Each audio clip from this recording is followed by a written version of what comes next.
오늘 말씀입니다. 오늘 말씀은 시편 101편 6절입니다. 시편 101편 6절 다 같이 읽겠습니다. 내 눈이 이 땅에 충성된 자를 살펴 나와 함께 거하게 하리니 완전한 길에 행하는 자가 나를 수종하리로다. 아멘. 다시 한번 읽겠습니다. 내 눈이 이 땅에 충성된 자를 살펴 나와 함께 거하게 하리니 완전한 길에 행하는 자가 나를 수종하리로다. 아멘. 오늘은 완벽한 100점이라는 제목으로 말씀을 나누겠습니다. 정한 음식보다 하나님의 말씀을 여러분들이 더 귀하게 여기시길 바랍니다. 하나님은 여러분에게 작정하신 것을 이루실 것입니다. 믿음을 가지시기를 축복합니다. 오늘 말씀에 내 눈이 이 땅에 충성된 자를 살핀다라고 말씀을 하셨습니다. 그래서 나와 함께 거하게 하겠다. 완전한 길에 행하는 자가 나를 수종하리라 이렇게 말씀을 하십니다. 이 말씀은 속사람의 관점에서 보면은 하나님께서는 우리의 겉모습이나 일시적인 열심만 보는 게 아니다라는 것입니다. 마음 깊은 중심의 영의 상태, 우리의 속마음을 우리는 볼 수가 없잖아요. 그런데 하나님은 우리의 깊은 영의 상태까지도 보신다는 거죠. 즉 속사람의 상태를 보고 계신다라는 것입니다. 내 눈이 이 땅에 충성된 자를 살핀다 이렇게 말씀을 하셨어요. 여기에는 충성은 단순히 일을 많이 하는 것이 아니에요. 일을 많이 하는 게 충성이 아니라 속사람이 하나님 앞에 일관되게 변하지 않는 것, 이거를 말씀하시고 계시는 거예요. 그 상태를 말하는 거예요. 사람들 앞에서는 잘 보이는데 혼자 있을 때 완전히 무너지는 사람이 있어요. 사람들 앞에서는 안 나타나 보이지만 내가 혼자 집에 들어가거나 이렇게 혼자 있을 때는 완전히 무너져서 정말 이렇게 요즘에 사람들이 많이 걸리는 병이 있어요. 우울증이 심하다 보면은 공황 장애까지 와요. 그것이 속사람이 단단하지 않아서 그렇다라는 거죠. 말씀을 계속 붙들고 있어야 되는 거예요. 그래서 하나님은 충성된 자는 완전한 자가의 길을 가려고 하면은 말씀을 계속 붙들고 살아야 되는 거예요. 내가 힘들고 어려운 일을 내가 막 마음에 부담감이 침체되고 이럴 때는 말씀을 붙들어야 돼요. 여호와는 나의 목자시니 내가 부족함이 없습니다 라고 계속 선포하는 거예요. 여호와는 나의 목자시니 내가 부족함이 없습니다. 의인은 종려나무같이 번성하여 레바논의 백방같이 성장하리로다. 이런 말씀들을 계속하는 거예요. 의인은 간구하님이 크다고 그랬어요. 의인의 기도는 역사함이 크도다. 계속 하나님의 말씀을 붙잡고 기도를 드리는 거예요. 그래서 우리가 하나님 보시기에 의인이라는 말을 들어야 되는 거예요. 그래서 의인의 자녀는 정말로 하나님이 많이 기도 안 해도 의인의 자녀는 잘 된대요. 그래서 우리가 정말 의인, 하나님 보시기에 의인이 돼야 되는데 어떻게 의인이 돼야 될까요? 하나님 말씀을 계속 붙들고 가는 거예요. 우리 지킬 만한 것 중에 내 마음을 지키라고 하나님 말씀하시잖아요. 왜 그럴까요? 생명의 근원이 예서 남다라고 말씀하세요. 나의 평생에 선하심과 인자하심이 정녕 나를 따르리니 내가 여호와 집에 영원히 거하리로다. 계속 말씀을 붙잡고 가는 거예요. 이렇게 말씀을 읊조려야 돼요. 내가 알아도 소용없어. 내가 말씀을 계속 읊조리고 말씀을 붙들고 살아야 되는 거예요. 우리가 하나님이 주신 말씀들, 그래서 암송하는 구절들이 있으면 그 말씀을 계속 하는 거예요. 우리가 너희는 이 세대를 본받지 말고 오직 마음을 새롭게 하여 변화를 받아. 하나님이 선하시고 기뻐하시는 하시고 온전하신 것을 분별하도록 하라. 올해 주신 말씀 있잖아요. 그리고 1월부터 주시는 계속 말씀이 있잖아요. 그런 것들을 한 달 동안 계속 여러분들이 외우세요. 외우시면은 한 달에 한 구절씩 외우시면 돼요. 그런 것들을 붙잡고 계속 가는 거예요. 내가 새 계명을 준다. 오늘 이번 달의 말씀이잖아요. 서로 사랑하라. 그러면 우리가 그런 말씀을 계속 붙들고 가는 거죠. 가야 돼요. 주와 같이 길 가는 것 즐거운 일 아닌가. 우리 주님 걸어가신 발자취를 밟겠네. 한 걸음 한 걸음 주 예수와 함께 날마다 우리는 걷겠네. 찬송 계속 부르면서 가는 거예요. 그래서 우리가 마음속으로 계속 이렇게 읊조리고 생각나는 구절들이 있으면 읊조리고 또 찬송가도 우리가 계속 부르고 찬송가도 우리가 곡조 있는 기도라고 그러잖아요. 그래서 우리가 말씀의 길에서 조금이라도 빗나가면 수시로 회개를 해야 돼요. 다시 하나님 앞에 돌아와서 회개를 드리는 거예요. 하나님을 찾아야 돼요. 혹여나 넘어질지라도 다시 하나님 앞에로 돌아오는 중심을 말하는 것입니다. 여러분, 하나님은 이러한 속사람을 찾고 계시는 것입니다. 우리의 겉모습, 외모, 화장 막 해서 분장하고 이런 외모를 바라보는 게 아니에요. 명품 옷으로, 명품 가방으로 싹 꾸미는 그런 외모를 바라보는 것이 아니라 우리의 속사람이 얘가 얼마나 충성된가, 이런 것들을 하나님이 찾고 계시다라는 것입니다. 겉은 약해 보여도, 인상이나 표정은 비록 좋지 않아 보여도 이 마음이 하나님을 떠나지 않는 사람이 있습니다. 그런 사람을 하나님이 찾으신다라는 것입니다. 상황이 안 좋아도, 눈물이 나오는 현실에서도 믿음을 놓지 않고 가는 사람들이 있습니다. 환경보다 하나님을 신뢰하고 하나님을 더 붙드는 사람, 그런 사람들, 이런 사람을 하나님은 충성된 자다라고 보시는 것입니다. 나와 함께 살게 하리니, 이 말씀은 천국에서 사는 것 말고도 지금 현재 속사람이 마음 안에서 하나님과 머무는 상태, 그거를 말씀하고 있는 것입니다. 결국 육의 세상에 살아도 영은 이미 하나님과 동행하고 있다라는 거죠. 우리는 육의 옷을 입고 있어요. 그렇지만 이 세상에서 살아도 이미 하나님이 내 안에 들어와서 같이 살고 계시다라는 거죠. 우리가 이 하나님과 늘 동행을 하는 삶을 살아야 돼요. 기도 드릴 때나 예배 드릴 때만 하나님이 계신 것이 아닙니다. 생각 속에서도 주님과 함께 거하는 거예요. 우리가 다른 생각이 치고 들어올 때는 내 생각에 예수의 보혈의 피를 뿌려야 돼요. 그래서 생각 속에서도 늘 예수님을 생각하고 주님과 함께 거하는 겁니다. 왜냐하면 주님의 생각과 내 생각이 다르다라고 말씀을 하셨기 때문이에요. 이사야 55장 8절에 보면 여호와의 말씀에 내 생각은 너의 생각과 다르며 내 길은 너의 길과 달라, 이렇게 말씀하십니다. 모세를 공격할 때 누가 먼저 공격을 했어요? 모세가 잘못을 저질렀죠. 그러나 모세를 공격할 때 다른 사람이 아니에요. 가장 친한 사람들이 먼저 공격을 했어요. 가까운 누나, 형이 막 공격을 했잖아요. 너만 하나님의 말씀을 듣느냐, 음성을 듣느냐, 우리도 듣는다, 막 공격을 하는 거예요. 다윗은 얼마나 억울했겠어요. 누구도 나설 수 없는 상황. 글쎄, 그 골리앗을 무찌르지 못해서 그냥 숨어만 있는데 결과는 뭐예요? 그 블레셋 군인들한테 벌벌 떨고 누구 하나 나서지 못하는 상황에서 다윗이 가서 골리앗을 물리쳤잖아요. 그런데 결과가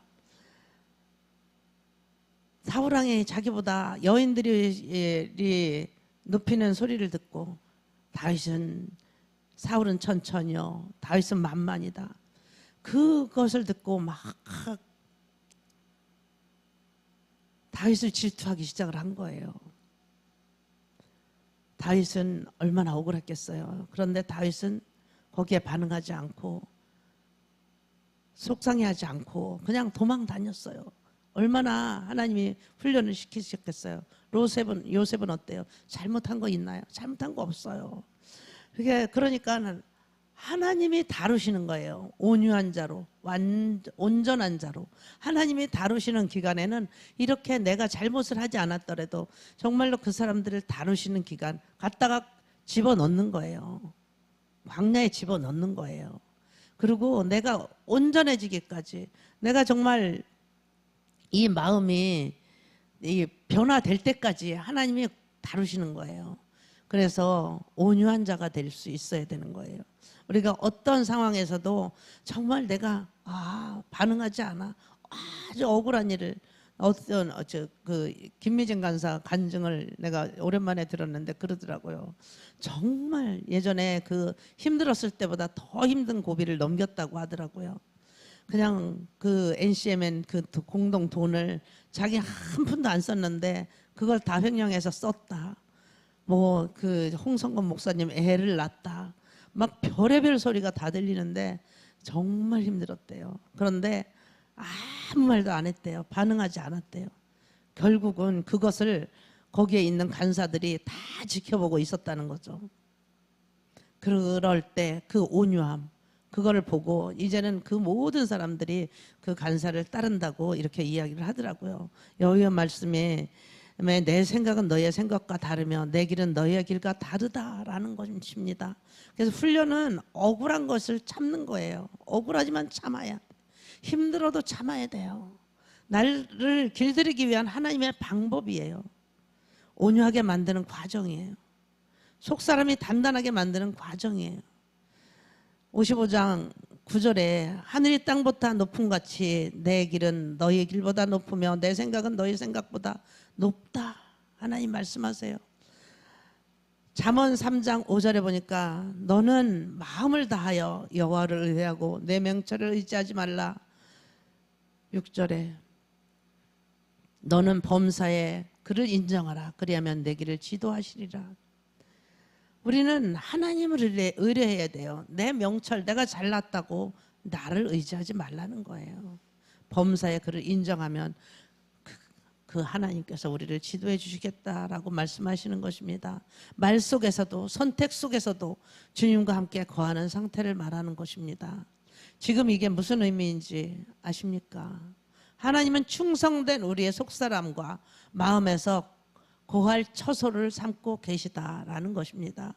우리가 정말 완전한 길을 행하는 자, 그 행하는 자가 나를 수정하리로다 이렇게 말씀을 본문에서 하시잖아요. 여기에 완전은 실수가 없는 상태가 아니에요. 마음이 하나님께 나누어지지 않는 상태를 말하는 거예요. 하나님과 나누어지지 않는 상태. 우리는 인간이기 때문에 모두 다 실수를 할 수가 있어요. 그런데 하나님과 마음이 나누어지면 안 된다라는 거예요. 속마음이 두 마음을 품지 않고 하나님의 방향으로 계속 함께 걸어가는 거예요. 주님과 동행하는 거예요. 때때로 연약해도 회개하는 거예요. 연약해질 때가 있죠. 다시 하나님께로 돌아오는 거예요. 죄를 미워하는 거예요. 우리가 죄를 질 수도 있어요. 근데 자꾸 죄를 멀리하고 죄를 미워해야 돼요. 진정 거룩을 사모하고 자기 뜻보다 하나님의 뜻을 선택하려고 애를 써야 돼요. 이것이 바로 속사람의 완전함이라는 거예요. 하나님이 찾으시는 사람은 능력이 아니에요. 재능, 돈, 배경 이런 것들이 아니에요. 속사람이 충성된 사람을 하나님이 찾고 계시다라는 거예요. 고린도전서 4장 2절에 보면 그리고 맡은 자에게 구할 것은 충성이다라고 말씀을 하세요. 누가복음 16장 10절에 보면 지극히 작은 것에 충성한 자는 큰 것에도 충성되고 그랬어요. 작은 것 하나에도 먼저 충성을 할 줄 알아야 된다라는 거예요. 작은 거니까 이거 뭐 별거 아니야. 이렇게 넘어가면 안 된다라는 거예요. 작은 일부터 충성하다 보면 큰 일도 충성되게 할 수 있다라는 거죠. 지극히 작은 것에 불의한 자는 큰 것에도 불의할 수 있다라는 것이죠. 맡은 일에 충성하는 것이 무엇보다도 중요하고 작은 일에 충성한 종은 주인이 기뻐하시는 것입니다. 이렇듯 성공으로 보이는 사역이 아니라 속의 진실함과 정직함, 신실함 이런 것들을 하나님을 기뻐하신다라는 것입니다. 그래서 속사람이 살아있는 사람은 조용해 보여져. 그래도 강한 거예요. 저 사람은 왜 이렇게 순해, 조용해. 그래도 그 사람의 속사람이 강하기 때문에 그 사람에게는 능력이 나올 수 있는 것입니다. 그 사람 안에는 사람에게 향한 목적이 없어요. 하나님을 향한 마음의 중심만 있는 거예요. 우리가 사람들에게 뭘 바라면 안 돼요. 하나님만 바라보는 거예요. 여기에서 가장 중요한 것은 완전한 길에 행한다라는 것입니다. 이게 본문을 보면 완전한 길을 행한다. 단순히 죄를 한 번도 안 짓는다라는 뜻이 아니에요. 우리가 어떻게 완전하겠어요. 그런데 하나님은 완벽한 것을 요구하는 것이 아니라 완전해지라고 말씀을 하세요. 성경을 말하는 완전은 흠업 하나 없는 것보다 마음이 방향이 하나님께 향한 것을 의미하는 것입니다.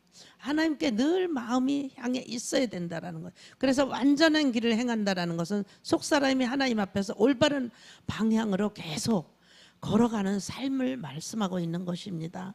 대표적으로 어떤 모습의 사람일까요? 죄를 숨기지 않고 회개하는 거예요.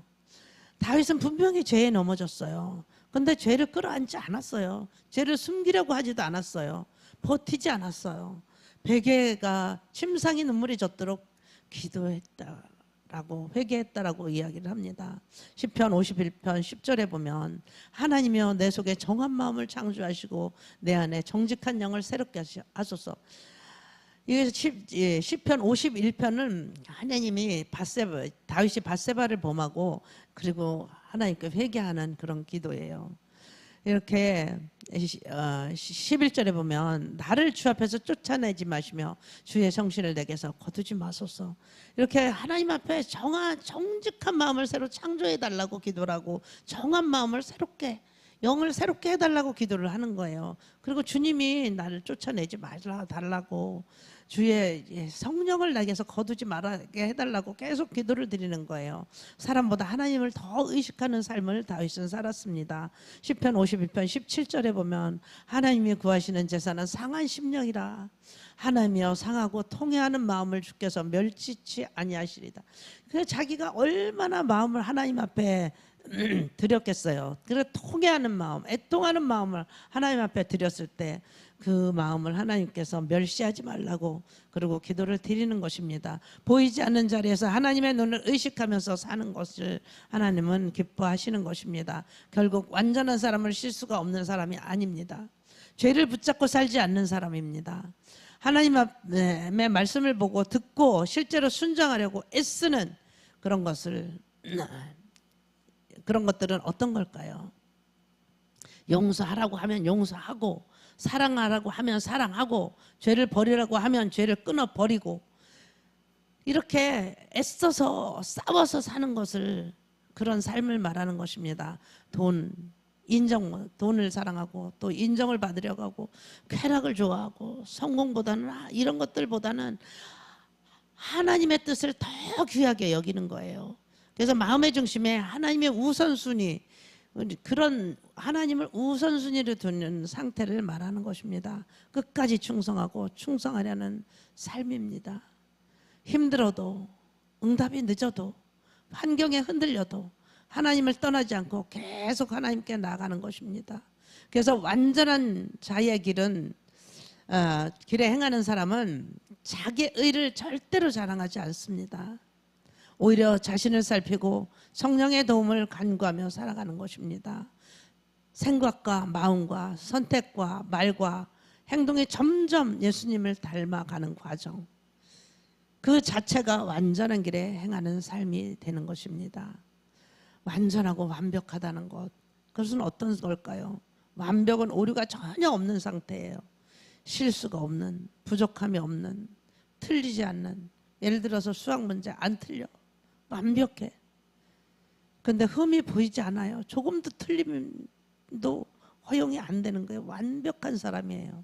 완벽함은 인간이 추구하는 기준이 있습니다.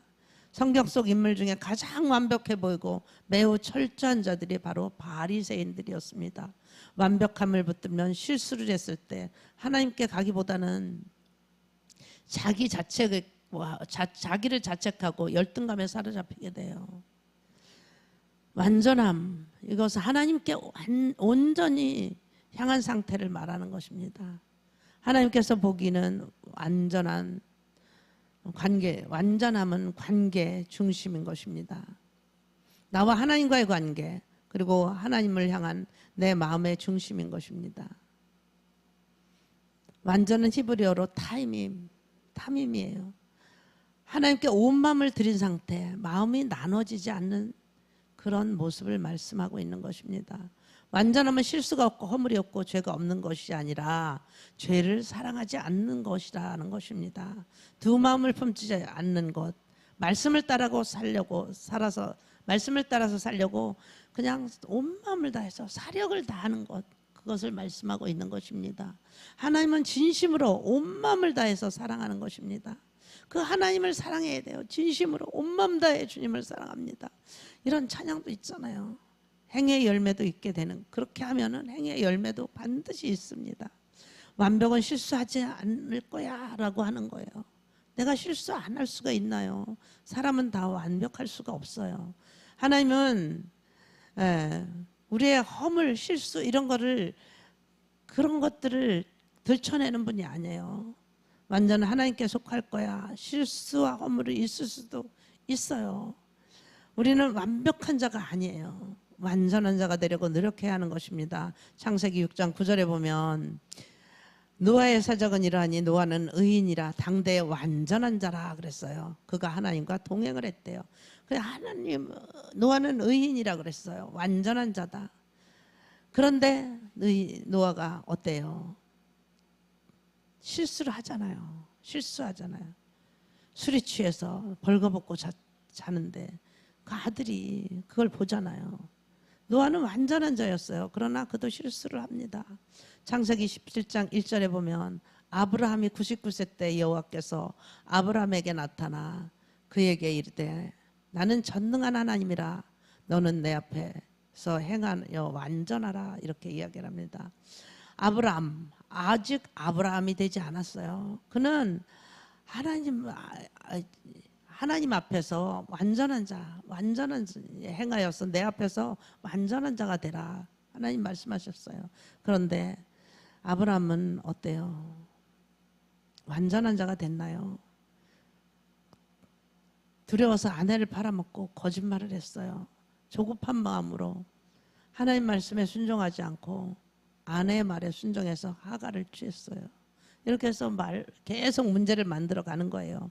시편 101편 2절에 보니까 내가 완전한 길에 주의하오리니 주께서 언제나 내게 임하겠나이까 내가 완전한 마음으로 내 집에서 행하리이다 그랬어요.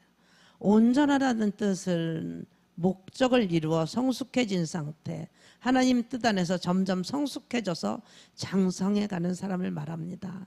실수 안 하는 사람은 없습니다. 죄 한 번 안 짓는 사람은 없습니다. 완벽주의가 없지요. 아가서 6장 9절에 보면 나의 비둘기 나의 완전한 자는 하나뿐이로구나. 이는 그의 어미의 외딸이요 그 낳은 자의 귀중하 여기는 자로구나. 여자들이 그를 보고 복된 자라 하고 왕과 빈민들도 그를 칭찬하는구나. 나의 비둘기 완전한 자 이렇게 칭찬을 하는데 여기서 보니까 여자들도 그를 보고 복된 자라고 하고 왕과 비빈들까지도 그를 칭찬했다라고 그러는 거예요. 완전한 자는 동행한다라는 뜻입니다.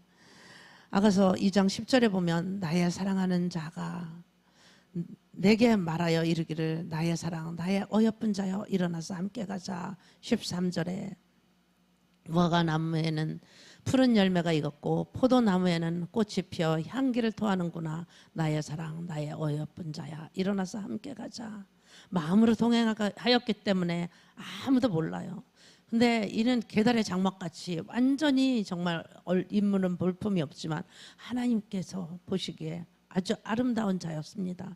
그래서 모든 사람들이 부러워하는 자였고 하나님이 말씀하시는 거예요. 나의 사랑 나의 어여쁜 자여 일어나서 함께 가자라고 말씀을 하고 있는 거예요. 2장 14절에 보니까 바위 틈 낭떠러지 은밀한 속에 있는 나의 비둘기야 나로 내 얼굴을 보게 하라. 내 소리를 듣게 하라. 내 소리는 부드럽고 내 얼굴은 아름답구나. 사람의 눈이 보이지 않는 곳 깊은 기도의 자리에 들어가 있는 거예요. 내 마음을 보여줘라. 음성을 듣고 싶다라고 말씀을 하십니다. 혈기 대신 온유함으로, 교만 대신 겸손함으로, 분노 대신 사랑으로, 온전함은 순전함이고 완전함이라고. 그렇게 날로 우리는 새로워지는 속사람이 되어야 된다라는 것입니다. 영적인 주도권을 가진 속사람은 어떤 사람일까요? 저는 속사람의 우선주의를 말하고 싶습니다. 속사람이 성령 충만해야 하는 것입니다. 속사람이 살아있어야 하는 것입니다. 속사람이 주도권을 가지고 가야 한다는 표현을 하고 싶습니다. 온전함의 마음을 둘로 나누어지지 않고 하나님께 완전한 상태입니다. 내 마음이 고정되어 있는 상태를 말하는 것입니다. 어디로 고정되어 있어야 할까요? 하나님께로 온전히 고정이 되어 있어야 하는 거예요. 하나님도 좋고 세상도 좋은 것이 아니에요. 상황 따라 감정 따라 조건 따라 흔들리는 상태가 아닙니다. 역대하 16장 9절에 보면 여호와의 눈은 온 땅을 두루 감찰하셔 전심으로 자기에게 향하는 자를 위하여 능력을 베푸시나니 이 일은 왕이 망령 때에 향하였은즉 이로부터는 왕에게 전장이 있으리로다. 여호와는 온 땅을 두루 감찰하신다고 말씀하시고 전심으로 자기에게 향하는 자를 위하여서 능력을 베풀어 주신다라고 말씀을 하십니다. 완전함, 온전함, 순전함, 전심, 진실함으로 성경은 표현하고 있습니다. 주님 보시기에 완전한 자가 되기 위해서는 우리는 어떻게 살아야 할까요? 완전히 본체가 되신 하나님께 기도를 드려야 되는 것입니다. 주님 말씀 앞에 내 마음을 올려드려야 하는 것입니다. 겉모습이 신앙이 아니라 속사람이 진실한 자가 되어야 하는 것입니다. 말씀 앞에서 바른 척 하는 삶이 아니라, 사람 앞에서 바른 척 하는 삶이 아니라 우리가 보이지 않는 곳에서 하나님을 경외하는 마음으로 살아가시기를 축원합니다. 기도 드리시겠습니다. 완벽한 자가 아닌 하나님 앞에 온전한 사람이 되기를 원합니다. 완전한 길에 행하는 자가 되게 하여 주시옵소서. 실수 하나 없는 사람이 아니라 넘어져도 다시 주님께 돌아가기를 가기를 원합니다. 죄를 사랑하지 않고 거룩을 사모하는 사람을 우리 안에 심어 놓게 하여 주시옵소서. 우리 안에 있는 두 마음을 제거하여 주시옵소서. 주님도 원하고 세상도 내려놓지 못하는 나님 마음으로 살지 않게 하여 주시옵소서. 중심이 오직 하나님만 향하기를 원합니다. 세상의 인정과 사람의 칭찬보다 하나님의 기뻐하심을 더욱 구하는 삶을 살게 하여 주시옵소서. 환경과 감정보다 말씀을 따라 살아가게 하여 주시옵소서. 타락한 세상에서도 하나님께 동행하는 노아처럼 우리도 살아가기를 원합니다. 다윗처럼 죄로 넘어졌을 때도 숨기지 않고 회개하는 심령을 우리에게도 주시옵소서. 정직한 영을 받기를 사모하게 하여 주시옵소서.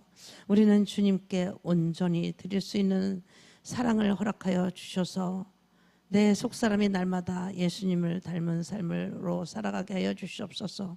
주님이 원하시는 속사람이 단단해지게 하여 주시옵소서. 온유하여 주게 하여 주시옵소서. 겸손케 하여 주시옵소서. 정직한 영을 창조해 주시옵소서. 오늘도 살아서 역사하시는 주 예수 그리스도의 이름으로 감사드리며 기도드렸사옵나이다. 아멘.